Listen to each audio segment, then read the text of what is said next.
ଆଉ ଜଣେ ଭାଇ ମଧ୍ୟ ଏଠିକି ଆସିଥିଲେ ଡ୍ୟାନ୍ସ କରିବା ପାଇଁ।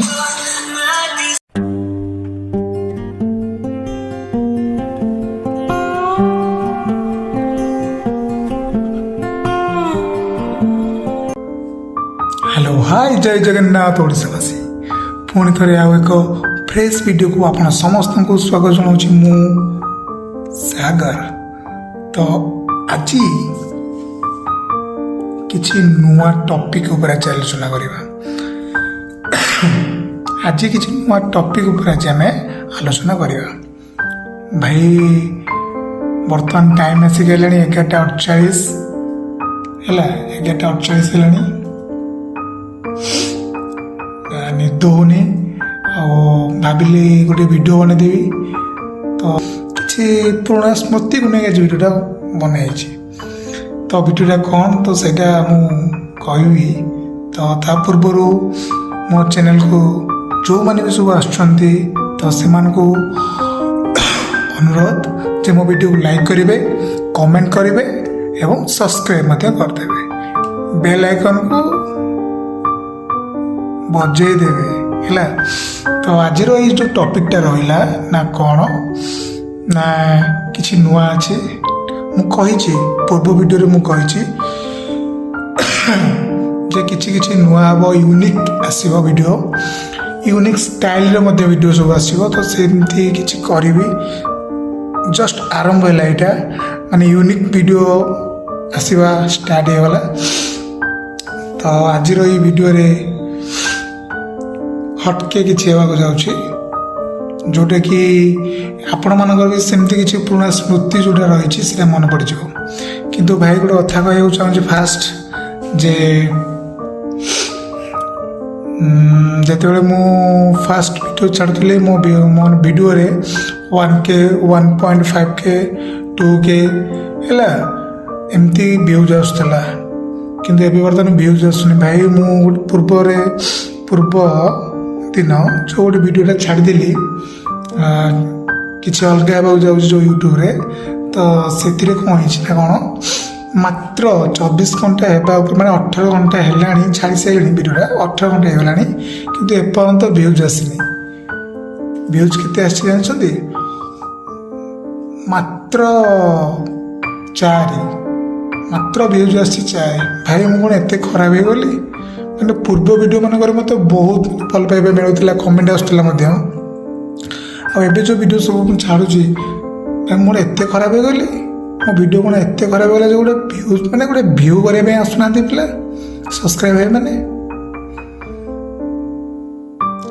ଛାଡ଼, ତ ଯେଉଁମାନେ ବି ମୋ ଭିଡ଼ିଓ ନ ଦେଖୁଛନ୍ତି ଚଳିବ, କିନ୍ତୁ ମୁଁ ମୋ ଲକ୍ଷ୍ୟ ପଥରୁ ହଟିବିନି। ଯାହା କରିବା କଥା ମୁଁ କରିଚାଲିବି, ଯେମିତି ଭିଡ଼ିଓ କରିବା କଥା ମୁଁ କରିଚାଲିବି, ଆଗକୁ ମାଡ଼ି ଚାଲିବି। ଆଉ ପଛ ଉଞ୍ଚା ନାହିଁ ଏ ବୀରର ଜାତକେ, ବୀର ପୁରୁଷ। ଦେଖୁଛ ନା ବଡି, ବୀର ପୁରୁଷ। ତ ଆଉ ହାର ମାନିବାର ନାହିଁ। ତ ଆଗକୁ ମାଡ଼ି ଚାଲିବା। ତ ଚାଲ ଦେଖିବା କିଛି ପୁରୁଣା ସ୍ମୃତି। ତ କ'ଣ ସେଇ ପୁରୁଣା ସ୍ମୃତି? ଚାଲ। ଦେଖୁଛ ମୁଁ ତଳେ ଶୋଉଛି, ଆଉ ବେଡ୍ ଫେଡ୍ ସବୁ ତ ନାହିଁ ମୋ ପାଖରେ। ଗରିବ ଘର ପିଲାଟିଏ ମୁଁ, ଆଉ କ'ଣ କରିବା? ଗରିବ ଘର ପିଲାଟେ, ସେମିତି ବି କିଛି ବେଡ୍ରେ ଶୋଉନି, ତଳେ ଶୋଉଛି। ଯାହା ହବ। ତ ଚାଲନ୍ତୁ ଆଜି କିଛି ପୁରୁଣା କଥା ମନେ ପକାଇଦେବି ମୋ ବିଷୟରେ, ଆପଣମାନେ କିଛି ଜାଣିଥାନ୍ତୁ ଯେ କ'ଣ ସେ ପୁରୁଣା ସ୍ମୃତି। ତ ଫାଇନାଲି ମୁଁ ଓପନ୍ କଲି ମୋ ଲ୍ୟାପଟପ୍ଟା। ଏ ଯେଉଁ ଲ୍ୟାପଟପ୍ଟା ଆପଣମାନେ ଦେଖୁଛନ୍ତି, ଭାବି ପାରୁଛନ୍ତି ତ ଏ ଲ୍ୟାପଟପ୍ ମୁଁ କ'ଣ ପଇସା ଦେଇ କିଣୁଛି ବୋଲି? ନାଇଁ ଭାଇ, ଏ ଲ୍ୟାପଟପ୍ଟା ମୋତେ ମିଳିଥିଲା +2ରେ। ଏ ଯେଉଁ ଲ୍ୟାପଟପ୍ଟା ଆପଣ ଦେଖୁଛନ୍ତି, ଏ ଲ୍ୟାପଟପ୍ଟା ମୋତେ +2ରେ ମିଳିଥିଲା। +2ରେ ଭଲ ରେଜଲ୍ଟ କରିଥିଲି। ତ ଲ୍ୟାପଟପ୍ଟା ମିଳିଛି ଆଉ ଫାର୍ଷ୍ଟ କ୍ଲାସ୍ ମାରିଥିଲି +2ରେ, ସେଥିପାଇଁ ଲ୍ୟାପଟପ୍ଟା ମିଳିଛି। ଆମର ଥିଲେ ନବୀନ ବାବୁଙ୍କ ତରଫରୁ ଏ ଲ୍ୟାପଟପ୍ଟା ମୋତେ ମିଳିଛି। ବହୁତ ବହୁତ ଧନ୍ୟବାଦ। ଯେ ପଢ଼ା ଯେତେବେଳେ ମୋର +2 ସରିଲା, +2 ସରିବାର କେତେ ରେଜଲ୍ଟ ଯେବେ ବାହାରିଲା ରେଜଲ୍ଟ ପରେ 2-3 ମାସ ଠିକ୍ ମୋତେ ଲ୍ୟାପଟପ୍ଟା ମିଳିଲା, ଯେଉଁଟାକି ମୁଁ କଟକ ଯାଇଥିଲି ଆଣିବା ପାଇଁ। ଆଉ ମୋ ସହିତ ମୋ ସାଙ୍ଗମାନେ ଯାଇଥିଲେ କି ସବୁଜ, ଆମର ସୌମ୍ୟ ବାବୁ, ଆଉ ମିଥୁନ, ବିଶ୍ୱଜିତ ଆଉ ନାରାୟଣ, ମନୁ ନାରାୟଣ, ସେ ସାଙ୍ଗର ନାଁ ବି ନାରାୟଣ। ତ ଆମେ 4 ଜଣ ଯାଇଥିଲୁ କଟକ ଏଇ ଲ୍ୟାପଟପ୍ ପାଇଁ। ମୋତେ ପାଣି ପିଇଦେବା, କାଶଟା ହେଉଛି ତ ପାଣି ପିଇଦେବା।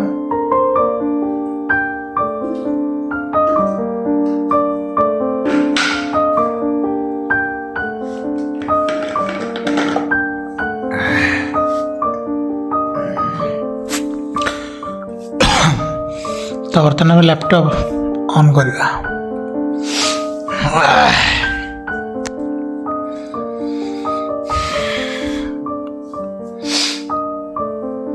ତ ଇଏ ହେଉଛି ମୋର ଲ୍ୟାପଟପ୍, ଯେଉଁଟାକି ନବୀନ ବାବୁଙ୍କ ସମୟରେ ମୋତେ ମିଳିଥିଲା। ପ୍ଲସ୍ ଟୁ ମାନେ ତ ବହୁତ ପରିଶ୍ରମ ହେଇଛି, ନହେଲେ ଏଇ ଲ୍ୟାପଟପ୍ଟା କେମିତି ଆସିଥାନ୍ତା। ତ ସେଥିପାଇଁ ମୋତେ ସରକାର ଦେଇଛନ୍ତି ଫାର୍ଷ୍ଟ କ୍ଲାସ୍ ମାରିବା ଖୁସିରେ।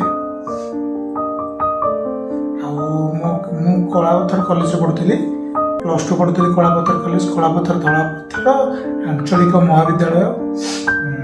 18-19ରେ ମୋର ପ୍ଲସ୍ ଟୁ ସରିଥିଲା। ଏମିତିକା ଆଉ। ତ ଲ୍ୟାପଟପ୍ ଓପନ୍ କଲା ପରେ ମୋର ଫାଷ୍ଟ ଦେଖିପାରୁଥିବେ ମୋର ମନିଟର ଫାଷ୍ଟ ମୋର ଏଇ ପେଜ୍ଟି ଆସୁଛି। ଯେଉଁ ଫଟୋଟି ଆପଣ ଦେଖୁଛନ୍ତି ଏଇଟା ମୋର କଣ୍ଟିଲରେ ଉଠାଇଥିଲି, କଣ୍ଟିଲ ନୀଳମାଧବ ଡଙ୍ଗାରେ ବସିଛି ଏଇ ଫଟୋଟି ଉଠାଇଥିଲି। କ'ଣ କରିବା, ଆଜି ମୁଁ ଲ୍ୟାପଟପ୍ ଏଥିପାଇଁ ଖୋଲିଲି ଯେ ମୁଁ କିଛି ମୋର ପୁରୁଣା ସ୍ମୃତି କଥା ମୁଁ କହିବାକୁ ଚାହୁଁଛି, ଯେଉଁଟାକି ମୁଁ ପ୍ଲସ୍ ଟୁ ପଢ଼ି ସାରିବା ପରେ ମୁଁ +3 ଯାଇଥିଲି PN autonomous college, Prannath college Khordha. ତ ସେଠି କ'ଣ ହେଇଥିଲା, ମୋର ଜଣେ ଉପର କ୍ଲାସ୍ ଜଣେ ଭାଇ ଥିଲେ, ସେ ଦାଦାଙ୍କ ପୁଅ ହେବ, ତା ନାଁ ହେଉଛି ସୂର୍ଯ୍ୟକାନ୍ତ ବାଟୁଆନ।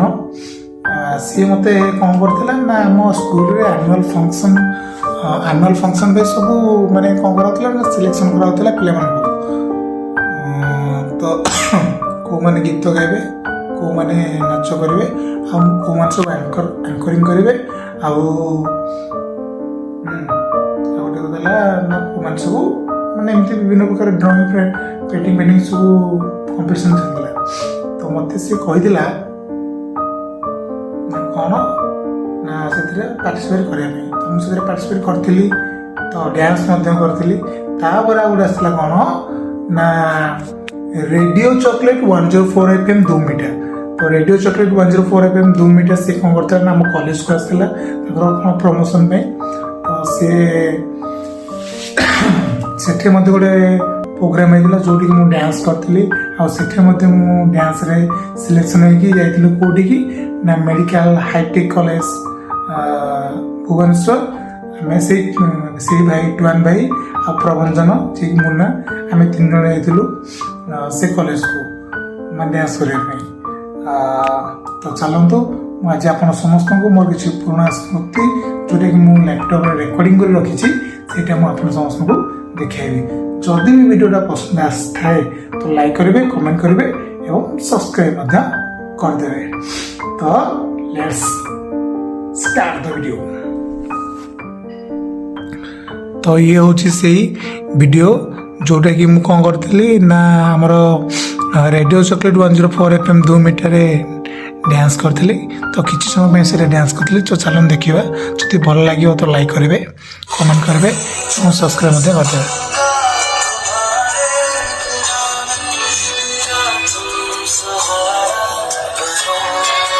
କେମିତି ଦେଖାଯାଉଥିଲି ମୁଁ ସେତେବେଳେ, ଆପଣମାନେ ସମସ୍ତେ ଦେଖନ୍ତୁ ତ ସେତେବେଳେ କେମିତି ଦେଖାଯାଉଥିଲି।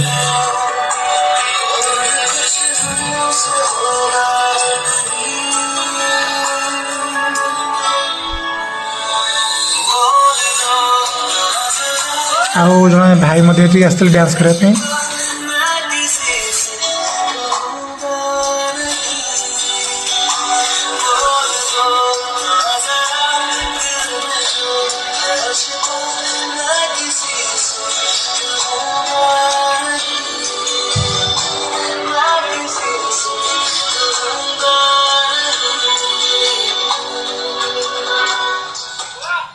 Hi tech medical college hitech Bhubaneswar. ତ ସେଇଠି ଯେଉଁ ଭିଡ଼ିଓ ଡ୍ୟାନ୍ସଟା କରିଥିଲି ସେଇଟା କିଛି ଦେଖେଇବି ଚାଲ।